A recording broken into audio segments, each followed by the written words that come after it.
200 people have died trying to do what our next guest did. A dozen died the year she did it.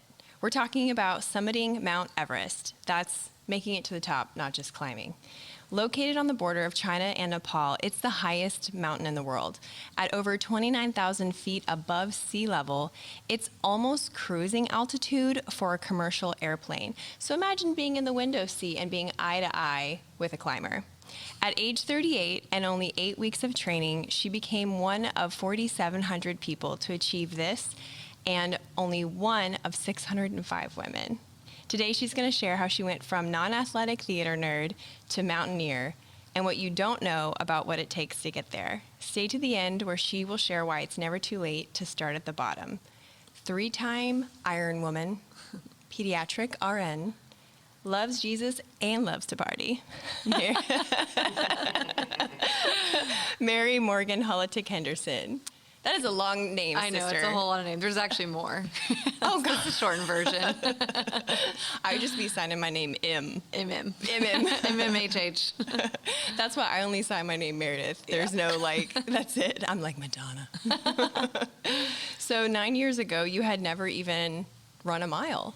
No, I was not very athletic. When I lived in Hawaii, I lived there for nursing school, and I was outside all the time. Like, we would go to the beach, go surfing, body surfing, that kind of stuff. But no, I was not a runner, swimmer, biker, mountain climber, nothing like that. We did a lot of hiking, but totally different than mountain climbing. So what changed that made you do your first anything competitive like that?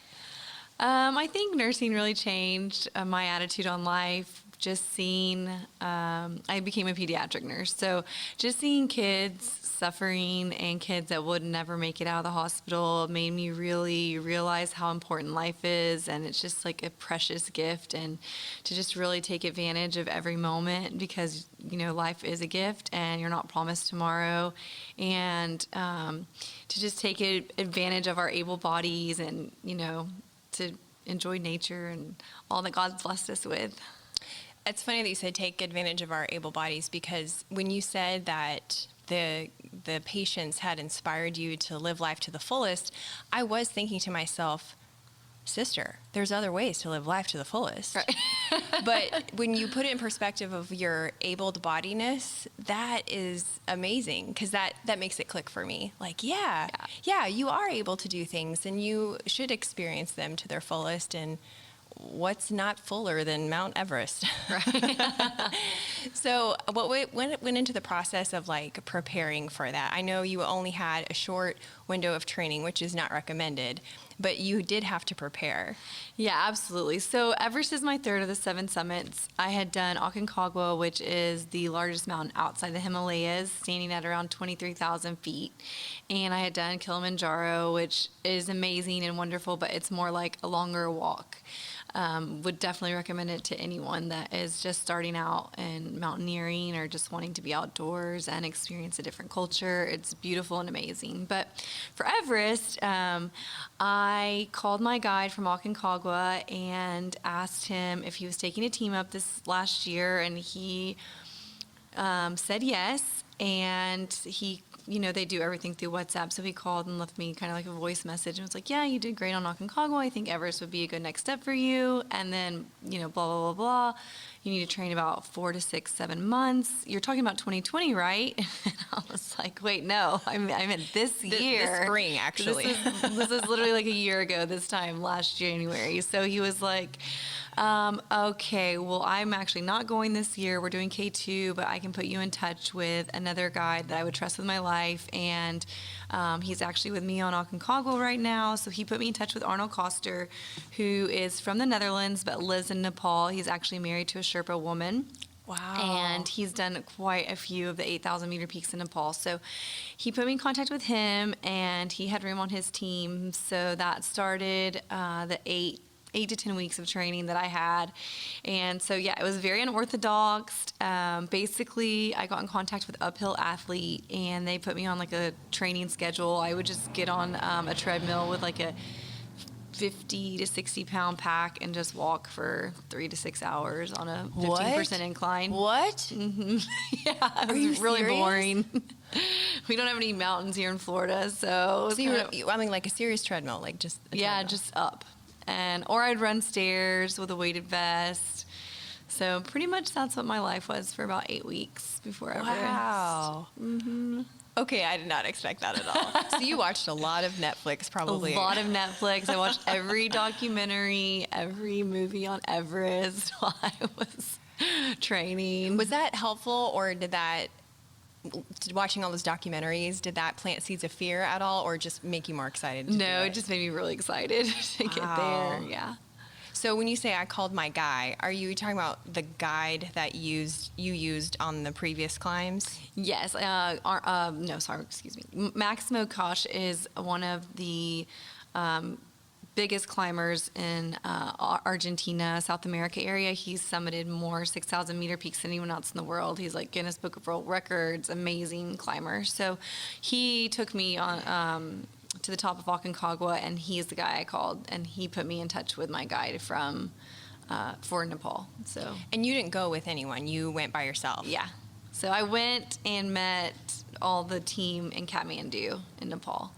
Did you tell your family you were going to do this? Yeah, sort of. So I signed up before I even told anyone, and then I kind of told my sisters and my parents. And my mom didn't speak to me for like over a month, and my sisters were all like, "You're crazy." And then finally, when I met with my dad, we had dinner in Dallas, and he said, "Okay, I'm supposed to try and talk you out of going to do this, but I know you're going to do it, so just enjoy it." Because it wasn't like it was your first mountain that you were summiting. Right, yeah. So, I mean, they had to expect at some point. Maybe. I don't know if they were ever thinking I would do Everest, but I knew I was going to do it. I told my fiance when I met him, or he's my husband now, but we've been together for 8 years, and when I met him, I was like, this is going to happen at some point, so. Prepare yourself. Yeah, just it's going to happen. What kind of equipment did you have to buy?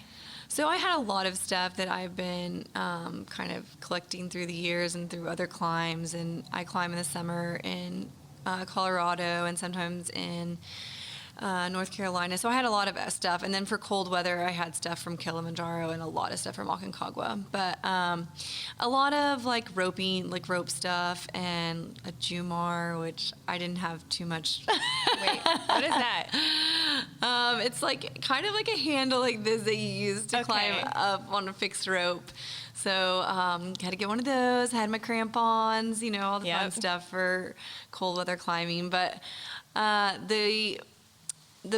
the main thing I needed for Everest I didn't have was the down suit, and my guy let me borrow one. They're really expensive. So it was brand new. It hadn't been used, but he let me use one of his. So that was awesome because they're not cheap, and they're actually a pretty important piece of equipment. Yeah, that's so you don't freeze to Freeze death. to death. Yeah, exactly. Yeah. nice. Did you have to wear an oxygen mask past the death zone, it's called, Yes, right? into the death zone. So we started using supplemental oxygen at above Camp 1, which is about 23,000 feet. So some people slept with oxygen at Camp 1, but I didn't. And then we started using it up to Camp 2, Camp 3, and then through the summit. Because you only get so much, usually, unless you're like paying for some prestige package, right? Right, So right. why sleep with it? Yeah, there's only so many bottles. So when you're at Camp 1, you usually don't sleep with it. Yeah, that's not advised. Yeah. Yeah. So you got hooked up with a Sherpa there. And what did all this cost? Because obviously not a lot of people do this. There's a lot of equipment. Do you have like a tally? Yeah, I think with everything it was around 50 to 60,000. That's a lot. So yeah, it was a lot. This is a once in a lifetime kind of thing. I knew like if I didn't summit this year, there's no going back. So True. you have to keep that in mind when doing. I mean, there are people that have like I guess a lot of more resources than I do monetarily that can just spend $60,000 year after year to try, but I could not. Right. So failure was not an option. So that was a motivator. Yeah, for sure. Were you thinking about the kids at all when you were hiking up there? Oh, absolutely. I have, I obviously, like all my patients are really special, but there are some kids that just stick out in my mind over the years that I constantly was thinking about. And then my nephew Gabe actually has cerebral palsy, so his mind is completely sharp, but he was born at 25 weeks, so he can't use the left side of his body. And if you talked to him or saw him, you wouldn't know it. thinks he can just do everything. So he's absolutely amazing. So, just thinking about him and, yeah. When I was reading about all of this, I was reading about the Sherpas and how their religion is really passive and nothing is about self, and that it's against their religion to pray for themselves. They only pray for others. And so being a Sherpa, guiding others to because they consider the mountain sacred. Right. That is an act of worship to help others. And what was so poignant to me is that so many of the female climbers that I researched were doing it for a cause, whether it was women's rights or because of a loved one who had passed, or for you had these cancer patients in mind. So I thought that was really interesting that the female approach was so aligned with the Sherpas. Yeah, the Sherpa culture is absolutely amazing. So I think some people equate Sherpa with just someone that gets you up the mountain, but actually there are people that's actually what's the word I'm trying to use? They're the whole community. Their last name is Sherpa. So right. It's a community of people. They do not all climb it's a people mountains. group. Yeah. And so Karma, my Sherpa, was absolutely amazing. And when you go to Everest, you don't know who is going to be your Sherpa for the actual summit day. So you kind of get to know all of them. But Karma was the Sherpa boss, basically. He was in charge of all the Sherpas. So I didn't know if he would actually be summiting or if he would stay with Arnold and kind of just make sure that everything was going well and, everyone was taken care of. Because our guide did not summit this year. He stayed at Advanced Base Camp and just kind of make sure that everyone is moving and advancing and coming down that needs to, at the right pace. So I didn't know until our final summit push that Karma was actually going to be with me, and it was such an answered prayer because he had been kind of with us the whole trip. I mean, he'd definitely been with all of us the whole trip, but he'd been with me on my really hard days and days I was struggling, and we just had really bonded. So I was really hoping that he would be with me, and then he was. So it was awesome. That's amazing. They had some really tragic stuff happen in the Sherpa community in, I think, 2014. Yes. 14 or 16 Sherpas died. I guess they're called the ice doctors. They go to that. The Kumba Ice Fall. Yeah, and they basically make it passable for everybody. Right. So on the south side in Nepal, the ice doctors go and test all the ropes and ladders and everything to make sure that they're safe for clients. And then on the north side, we have the Chinese rope fixing team. I went from the north side. So the Chinese rope fixing team goes ahead of you and fixes the ropes. And that was a big struggle this year on both sides. The weather window did not permit either team to go up ahead of time and fix the ropes. And so then when there was even the chance to go higher, there were no ropes. So it was a lot of waiting this year, and then a very short weather window. I think it was just the 22nd to the 24th. So most people tried to summit on the 23rd last year, which is what created those long lines and stuff that everybody saw. Yes, I saw the picture. Yeah. You said you went up on the north side. I heard that there was a Sherpa who passed away who was wearing some green shoes. Oh, green boots. Mm-hmm. And that he's still there, his body's still there, and that when there's not a lot of snowfall, you step around him. Did that happen? Yeah, so there's about 200 bodies that are still left on Everest. I saw a couple, and it's that's there and that's going to happen, but it's so surreal when you see it because the bodies don't decompose, so it just looks like a person. And they're in all their hiking gear. Mm-hmm. Oh my gosh. Yeah, it's really crazy. So the first one I saw was kind of out on the trail, so we did have to just kind of walk around. And at that point, you're just okay, you're praying for their family and just friends, and then you're praying oh Lord, please let me get up and down safely. Yeah. So did you ever think at a certain point you were gonna die? No, but I could have. Looking back now, I'm I really could have died then. But I wasn't thinking about it at the time. I think you're so oxygen deprived, you're so exhausted, and your body's not thinking rationally when you're at the actual summit. Is and it coming true down. that your Sherpa can send you home if he doesn't think that you're going to make it? Yeah, your Sherpa, your guide can have you, tell you need to turn around. And there's a lot of arguments that problems that can occur because when you are having cerebral edema at that high of oxygen, you can't rationally think through things. So even though someone might be telling you need to come down, you're saying, no, I need to keep going, I'm fine. And so that sometimes causes these deaths because people can't rationalize that they're actually in serious problem or having a serious problem, like they're having altitude sickness. So Wow. Did your experience as a nurse make you more aware of your symptoms, or did it make you more vulnerable to getting injured because you're like, I know everything's great? I don't know. I don't deal too much with altitude sickness here in Florida or in Dallas, but being aware, it makes you, I guess it does make you more aware of what you're feeling and what your body's going through, but I never felt like I was having any negative symptoms. I have been so blessed to always do really well in altitude. So That is really good. Incredible. And low oxygen, obviously, because a lot of people have long-term physical and psychological effects from summiting. Did you have any?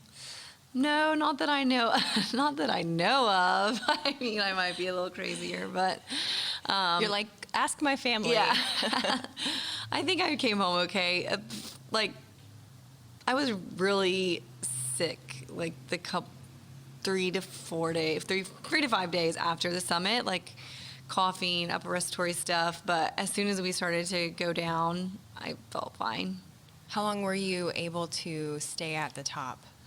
So Karma and I were at the top by ourselves for about 3 minutes, which was a miracle because it was one of the busiest years on Everest.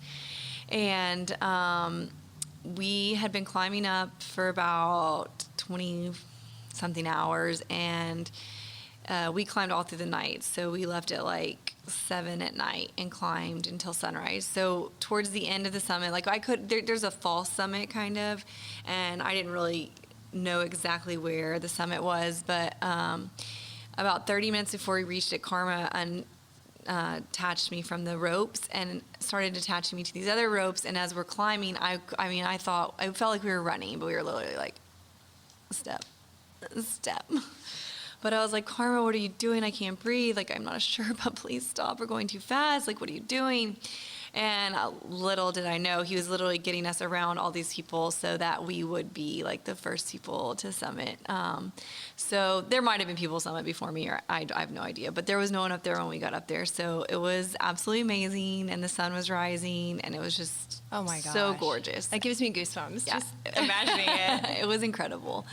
And then some other people started coming up, and we got our pictures and videos, and my video that Karma took, I'm like, yay, let's party. And then I'm like, wait, now we have to get down. It's just like that feeling of, oh, like this is only halfway through. So then like the adrenaline's gone, you've made it to the top, and you're exhausted. So climbing down was a lot scarier, it was a lot harder, and that's where a lot of deaths usually occur, on the way down. How many days does it take to get down versus up? Well, that's kind of a trick question. So we were on the mountain about 53 days. So you climb to advanced base camp 3 different times before you even attempt the summit. So that's a 13-mile hike each way. So, hike, climb, whatever, it's long, and you're going straight up. So it's exhausting. So we did that 3 times. Then you kind of have to wait for the weather window. So when you finally get the right weather window and you're going to make your final summit push, you do the 13-mile hike to base camp, or advanced base camp. You spend the night at advanced base camp. That's when we got our Sherpa for the final summit push. Then you go to Camp 1, spend the night at Camp 1, go to Camp 2, spend the night at Camp 2. Then from Camp 2, you wake up and you don't stop. So you go to Camp 3, you get in a tent with we had 5 people in our little tiny tent. You try to eat whatever you can, like ramen basically is what you're eating. Drink as much as you can, go to the bathroom, do whatever you need to do, and then we started hiking, or climbing. Get to the summit, And then from the summit in the same, you're still awake, you haven't eaten, you go all the way back down to Camp 1, or Camp 3, Camp 2, and you're trying to get back to Camp 1. So all in all, you're awake about 37 hours. With like no food, nothing to drink, and very little oxygen. And you think you want to eat and drink, and Karma would take my oxygen off and try to give me water, but your body is just like, no, I don't want to be here. I'm dying. Your body's literally dying at that altitude. And you think like you want to eat and drink, but your body like really won't let you. Right. So because it's time to die. Yeah. Because you're dying. Obviously. Because why would a human be that high? Yeah. It's like, I don't want to be here. I'm going to try to keep your organs alive. I don't. Oh my God. Can't process eating and drinking. So basically, like those 37 hours, I think when I tried to do the math, I probably had about 800 calories, and you burn like anywhere from 20 to 30,000. On the final summit. So, I mean, it's pretty insane to think what your body can actually handle. And, if I were to do an Ironman, I would be eating 500 to 700 calories an hour. I did that over 37 hours. So It's insane. That is totally insane when you think about what's possible. So, I could talk forever about this. This is so fascinating to me. So if you said you had some insights or tips that you wanted to give our listeners on why it's never too late to start at the bottom, because I was so surprised to hear that at 38 you were like, and we're gonna do this, and that you didn't have an athletic life prior to that. So tell us what you have to share to our listeners about starting at the bottom. Yes, well, I think number one, like, don't let your age define you. It doesn't matter if you're 21, 18, or 28, 38, it's never too old to start. And with the right training and the right mindset, you can really do anything. And then the second is just to live a life of gratitude and be thankful that you have this body and this life to live, and live it to the fullest. And there's going to be obstacles, whether you're climbing Everest or driving in traffic. But, it's where you focus your energy, and just overcome those obstacles with a mindset of gratitude, just being thankful even in hard situations. I told my sister, like on Everest, just embrace the suck. Like, it's going to suck, but at the end, it's going to be totally worth it. And it definitely was. And a third thing, well, I guess you're never too late to start at the bottom also, because I'm 39 and I'm about to have a baby. What? Surprise! I'm 3 months pregnant. So yeah, even at 39, you can birth a child. Congratulations. So you can do anything you put your mind to. Well, on that note, everybody. Had to top Everest somehow. I just never know what I'm going to get with you, obviously. Well, thank you so much. That was awesome. Thank you for and that having truly me. is a wrap. Way to go, sis. Oh my gosh.